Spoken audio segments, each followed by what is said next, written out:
From the outside, Okey looked like an ordinary boy. He smiled when others were around, went to school like all the other kids. But inside, Okey carried a secret. One so heavy it felt like it was crushing him. A secret he didn't know how to escape. Every night, he whispered to himself, maybe tomorrow will be different. Yet, each day, the secret grew darker, pulling him deeper into silence. Until one day, a single voice gave him hope. A voice that told him he didn't have to keep the secret anymore.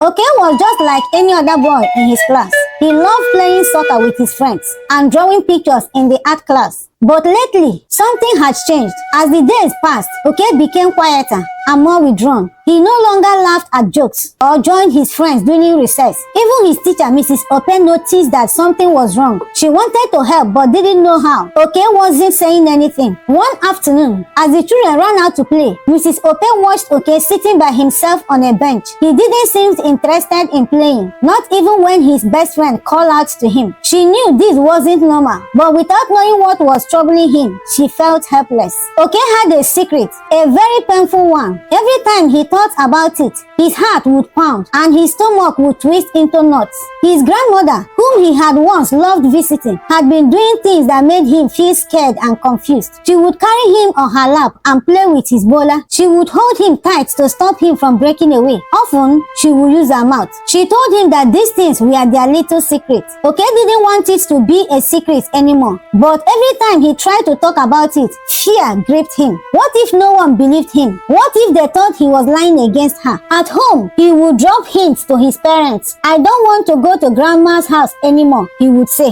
But they wouldn't connect to his signals. They never took him seriously. Grandma loves you, they would reply. You should be happy you have her in your life. One bright morning, Okey arrived at school feeling the same weight pressing down on him. But something was different today. As he walked into his classroom, he saw a new face. A guest speaker, Mrs. Kine, had come to talk to the school. She was a tall woman with a gentle smile, and she wore colorful clothes that made her seem approachable and kind. Good morning, children, Mrs. Kine said in a soft tone. Today, I want to talk to you about something very important. Your safety. I want to talk to you about your safety. Okey sat up a little. His curiosity piqued. Mrs. Kine spoke about how every child has the right to feel safe. She explained that it wasn't okay for anyone, even someone they trusted or loved, to make them feel uncomfortable. As she continued, Okey's heart raced. She spoke about how no one should ever touch them in ways that made them feel scared or upset. She assured them that their body belongs to them and they have absolute control of their body. If anyone ever touches you in a way that makes you feel bad or uncomfortable, she said, looking out at the children, you should tell a trusted adult. Don't keep it to yourself. It could be your teacher, a parent, or someone else you trust. And remember, you will be believed. You don't have to carry that secret alone. Harboring a secret can slow you down in your journey of life.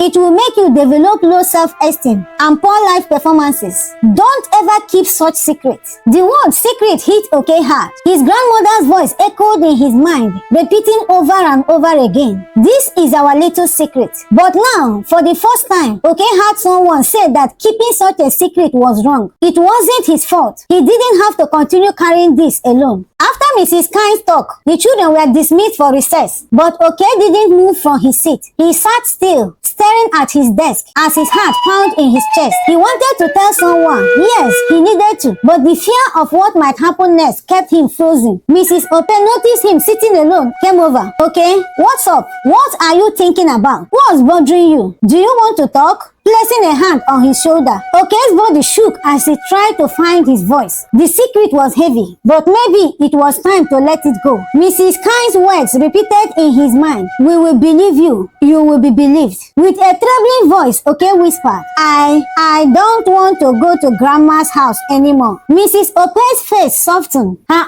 eyes full of concern. Why not, Okey? Is something happening there? Okey's throat tightened and his eyes filled with tears. For so long, he had kept everything inside. Now, with his teacher sitting beside him, the words finally spilled out. He touches me in bad ways, he whispered. She tells me it is a secret and I can't tell anyone. Mrs. Okey stayed calm, but inside, her heart ached for the poor boy. Thank Thank you for telling me, she said softly. You are a very brave boy. I am going to help you. You don't have to be scared anymore. Okay nodded, tears streaming down his face. Apart from him, a part of him was still afraid, but another part felt a little lighter. Maybe, just maybe, things will change now. Mrs. Okey immediately informed the school principal, who called Child Protective Services. When the social workers arrived, asking him questions to make sure they understood everything, Okey told them about the night at his grandma's house, the terrible things she did, and how she made him keep the secret. The social workers listened carefully and reassured him he had done the right thing by telling them the truth. They explained that they would make sure he was safe and that his grandmother couldn't hurt him anymore. For the first time in a long while, Okey felt like he could breathe again. He didn't know what would happen next, but he felt a little less afraid knowing that someone believed him and that help was on the way. In the weeks that followed, Okey started to see a counselor, someone who helped him talk through his feelings. His parents, now fully aware of what had happened, were heartbroken, but thankful that Okey had spoken up. They promised him that they would do everything in their power to keep him safe and that he never had to visit his grandmother again. The counseling session was just a beginning of a new chapter in his life. He learned that it was okay to speak up when something felt wrong and that there were adults who would listen and help. My message to children: dear children, remember, just like Okey, if anyone ever make you feel uncomfortable, scared or bad, it's not your fault. No one has the right to touch you in ways that make you feel upset, in unpleasant ways, and it's important to tell someone you trust. You can tell your parents, your teacher, or another adult. And remember, you are not alone. There are people who will believe you and help you. Your voice matters. And for parents, this story can be told slowly with pauses for reflection. Ensure that your children ask questions when listening to this story. Help them understand that it is important to speak up and that they are not to be blamed for actions of others. And more importantly, ensure as a parent to create a safe atmosphere. Create that open-mindedness in your children for your children to open up to you, which will enable them to tell you everything that makes them unhappy and uncomfortable. Keep an eye on your kids. Give a listening ear to them and ask questions anytime they feel quieted and withdrawn.